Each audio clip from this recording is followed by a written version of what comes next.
Welcome to episode 2 of Texas Liberty Podcast. I'm Clark Patterson, and I'll be joined, of course, by Ted Brown.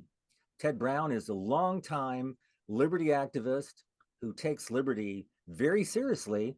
In fact, this year, he's taken it so seriously that he's running for U.S. Senate in the state of Texas against the Republican incumbent, Ted Cruz, and his Democrat opponent, Colin Allred.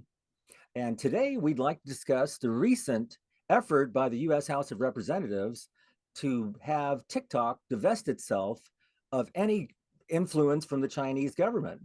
So, Ted, what are your general thoughts? I know the bill just passed pretty overwhelmingly with bipartisan support last week, 352 to 65. And of course, we know a lot of the local Texas delegation, as you were mentioning to me off the air a few minutes ago, it was almost just widespread support for this. So Yes. what are your thoughts about this, Ted?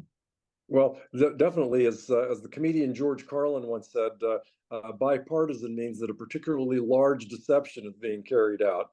Because it's very hard to get the Democrats and Republicans to agree on much of anything.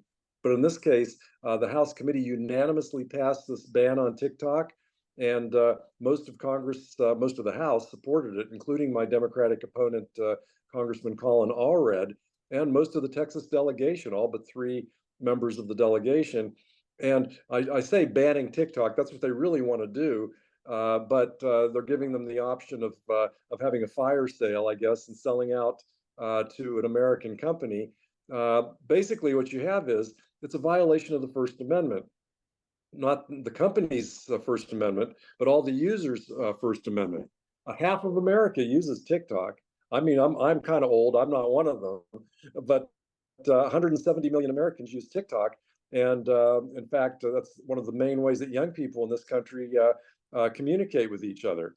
So here, the apparent view of Congress is that there's this moral panic going on, that the Chinese government, on one hand, has influence with TikTok, and they're going to take the user information and all the personal information of all the American TikTok users, and also at the same time provide Chinese government propaganda to the American TikTok users, which is crazy because the U.S. government does this sort of thing too. I mean, they certainly get everybody's information, and they certainly give propaganda to Americans over the internet. So I guess they want to have, that's a monopoly. The U.S. government wants a monopoly on the taking information and spreading propaganda, and we know they're always doing that. So basically, they're just saying, oh, ByteDance, which is the company that owns TikTok, is a part of the Communist Party, which there's no real evidence of that. I know Senator Rand Paul was talking about this today, and he said he had actually found a lengthy group of non-Chinese people who own ByteDance, and 3 of their 5-member board are Americans apparently. So I don't know. It's a privately held company. It's not a publicly held stock company.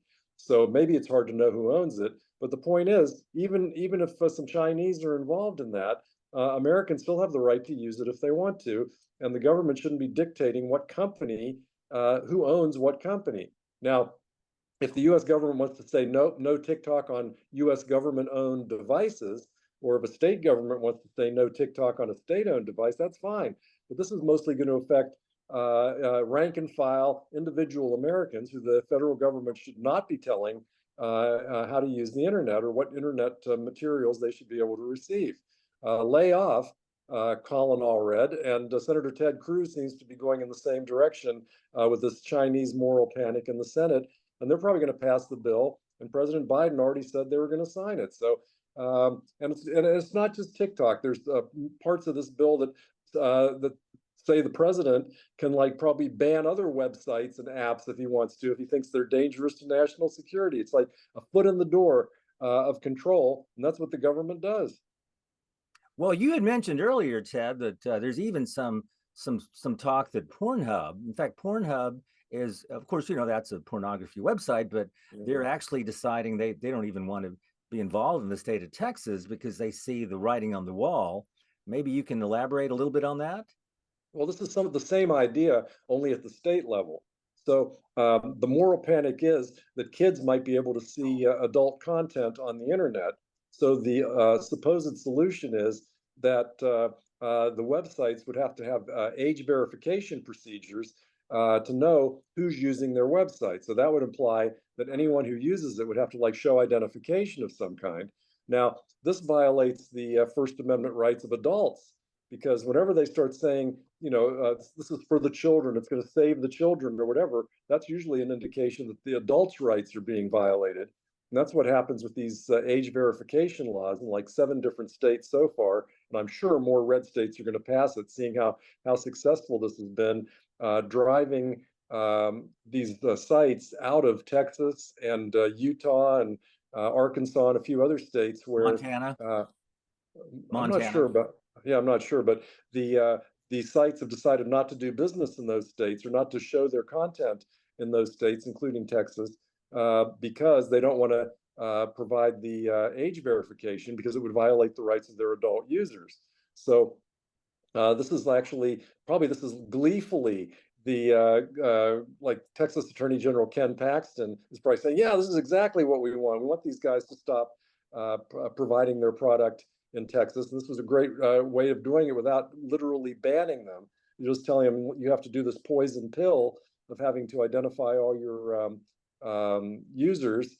And so they voluntarily left the state, but it isn't really voluntary. It's like quote unquote voluntary because right? obviously they have to do that. So it's just another example of the moral panic causing the government to, as an excuse for the government to control the internet. And they always want to control the internet, and they just have to find the best way of doing it. And they're dipping their toes in there, and the more we let them, whether it's people might think TikTok is dangerous, people might think Pornhub is dangerous, but the point is though, as they say in court, bad defendants make bad laws because if people are saying, "Oh, this is so horrible, they can't have."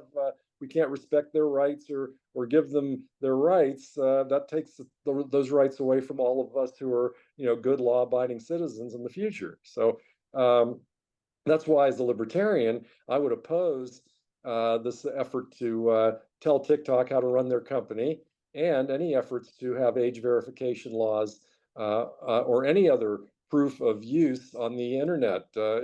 If it's the free internet, it's supposed to be the open marketplace of ideas. Right. The government should have no involvement whatsoever. People should be able to put up what they want. Total First Amendment, as far as I'm concerned. Well, I couldn't agree more.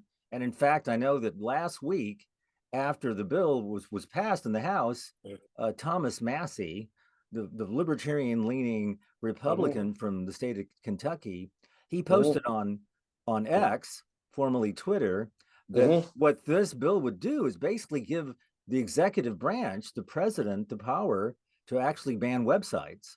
So it's not just an app, it's websites. And of course, that means content control. I mean, if you think Facebook and Google and the former Twitter did a horrible job of moderating content, well, just wait till the federal government and a particular administration and the executive branch. I mean, now it's Biden, but Trump would come along, assume, if he were to be reelected later this year, he would do the same thing, maybe just different websites, different content. Right. But do we really want, do you trust the Republicans and Democrats to look out for your best interest, Ted? Never. They never have, and they never will. I mean, they look out for their own best interests, or which is what's going to get them elected. And what's going to get the Republicans elected is to pander to the most extreme right-wing moral, quote unquote, moral elements of the religious right. And on the Democrat side, catering to the most woke members of the left is what it seems like. So, and each of them have various sites and views that they'd like to ban. Sure. And now that we have a few minutes remaining, let's discuss the whole concept of, should China really even be considered a foreign adversary? I mean, I had never even heard of that until really recently, there's 6 countries that basically the executive branch and through the Department of Commerce, they list 6 countries right now as foreign adversaries. Of course, China and Russia and Iran and North Korea. Those are all, of course, in Asia. And then, of course, there's 2 countries. In fact, there's one country, Cuba, and then Nicolas Maduro of Venezuela.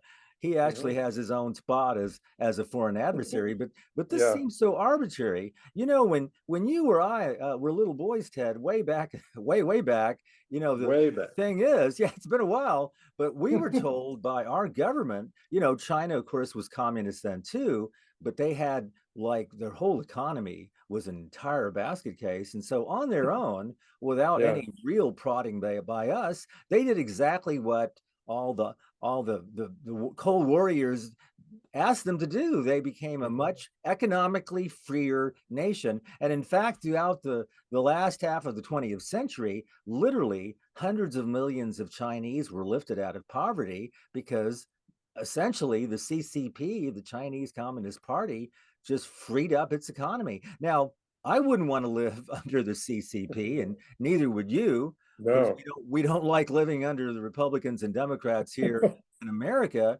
but essentially they became more capitalistic. And in fact, that's why now China overall is the largest economy in the world. Now, of course, you have to factor in the fact that they have 4 times our population, but just Yeah. overall, they are a larger economy, which makes sense, but that's not a bad thing. I mean, if you read Wealth of Nations, I mean, it's Hmm. very clear. Adam Smith mentions that, we're all benefited when everyone is productive Yes.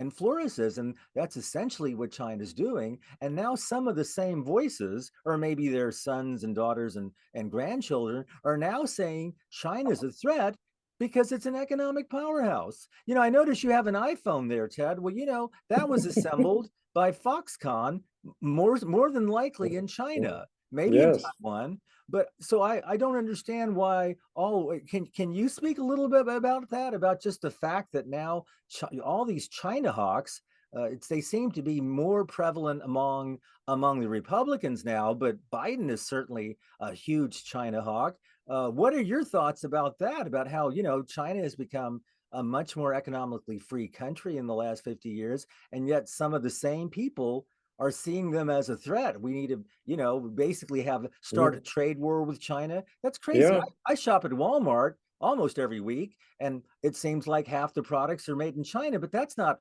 a threat. That's actually a benefit. No, it is. Well, it's like the with China. I mean, Donald Trump is the one that started some of these trade Right. wars with them. In fact, he's the one that imposed like these high tariffs on arbitrarily without Congress on various Chinese products. And that's in fact one of his main platforms when he first ran for president. And those tariffs, those don't really hurt the Chinese. Those hurt American consumers. That's a tax on the American consumer. The Chinese don't pay it. The consumers do because it gets passed right on to Americans. So it's just totally counterproductive. There seems to be this idea that's been going on for decades in this country about how bad trade deficits are. And I don't see any problem with trade deficits. For example, you mentioned Walmart. I'm more likely to shop at Target. So I have a trade deficit with Target. I buy an awful lot from them. They don't buy anything from me. And I think we're both happy with the arrangement because they don't want anything from me, but except for my money, and I get all the products that I want from them. And that's the same as that it is with between countries. It's fine if somebody prefers their money more, and somebody else prefers their goods more. And I have no problem with trade deficits with China or any other countries. Even though it'd be nice if we had more manufacturing here, but be that as it may, we don't currently. I think one of the problems with China, though, is not just the economy. It's because they seem to want to expand their economic influence around the world. Now, they aren't doing that militarily like we do. They're doing it economically. They're like going into countries like in Africa and other parts of the world, and they're like building bridges and building buildings and trying to be out or gain influence with those countries economically. And that the U.S. thinks that's a threat because we always were doing that, military and economic, in all these countries. And now the Chinese are doing that. But frankly, a lot of those countries really didn't do them much good for us to give them the economic assistance. It just made them dependent. And the same thing's going to happen with them in China. It's just Sure. going to cost China a lot of money. So I don't really worry about that all that much. The only thing I would really worry about with China is their relationship with Taiwan, because Taiwan is a free country. It's one of the, I think it's the eighth largest economy in the world, Right. and they definitely are threatened by China. And I think that would be really sad if China were to take over Taiwan. As to what we could do about that without starting a nuclear war or intervening where we shouldn't be intervening, that's another question. I think we'd have to take that up as a whole nother topic. But that is probably the main worry about China, is how they deal with Taiwan. Otherwise, I'm not overly worried. Well, I feel the same way, Ted. And in fact, I know that since we're older guys, Uh-huh. I think I may once have downloaded the TikTok app to my phone, but I've never Uh-huh. used it. And I don't believe, do you have TikTok on your iPhone, Ted? No, my wife uses it. Maybe we both should use it, Clark, for our campaigns, because it's only like real short videos that young people will watch. Maybe us going on like this on this podcast might be too much for people to bear. But Well, I think this is the best way to like talk out issues and really get deeply into them, because one of the problems with our country is that people just hit the surface of issues, or not pay attention deeply to what things really mean, and they go off on the wrong track so easily by not understanding what's going on. sure. And in fact, you brought up a very good point there, Ted. Believe it or not, many young people get most of their news. It used to be Facebook. Now Mhm, it's TikTok. mhm, TikTok is just where young people are hanging out. And I mhm. guess I should, maybe it goes without saying, but folks, if we do go on TikTok, Ted Brown and myself, we pledge that we will not do any dance videos, because No, if we we're singing. if Yep. we did, then I could see then it'd be unanimous support for banning TikTok, and we don't want that. We won't dance. We promise that. So I No, we tell can you get what, I know we're coming down to the last few minutes here, Ted. So go ahead and tell the folks, Ted, where they can find more of your work. Your website, and where mhm. your social media accounts are, because obviously this shows this year is going to be a big year in the fight for liberty, and people need to go. People really do need to know where to go to find the pro liberty views that you have. So go ahead, in the minutes we have left, Oh yeah. tell people. Yeah, exactly. The most information's on the website, which is tedbrown.org, really easy, TEDBROWN.org. I'm on Twitter or X at Ted Brown Liberty, and I'm on Facebook at just look for Ted Brown Libertarian for U.S. Senator from Texas. Okay, And so you great. can find me in all those places. And there's plenty of issues up there on the website. There's my favorite quotes from people over the years about liberty, and basically, there's just a need for an alternative, because now Ted Cruz is on Twitter extensively, on X extensively. In fact, I even answered a couple of his today. And one thing I was really pushing him on today, I just signed a pledge for U.S. term limits, about introducing a constitutional amendment to limit the terms of Congress, and I also pledged to only serve 2 terms maximum if I'm elected. Now, Ted Cruz pledged when he was elected in 2012 to only serve 2 terms. Well, as his second term is ending right now, he not only he simultaneously introduced a constitutional amendment to limit the terms of senators, while at the same time filing for a third term himself. I mean, the man's hypocrisy knows no bounds. So that's what I certainly wanted to put out today on X, Twitter, and on Facebook. But it just makes me laugh. That's like the most hypocritical thing. He says, "Well, I'm going to run for a third term, but I stop me before I run for a third term. Stop me from doing that. There needs to be a constitutional amendment to force me to not do what I just did." And that's the kind of person I'm running against. The guy's become a caricature, and it's a real shame. And because Texas needs a senator who's going to fight for liberty, not just make a clown out of himself on the internet. That's right. It's Liberty Ted against Looney Ted. That's And about right. there you He gets go. more that way all the time. Sure.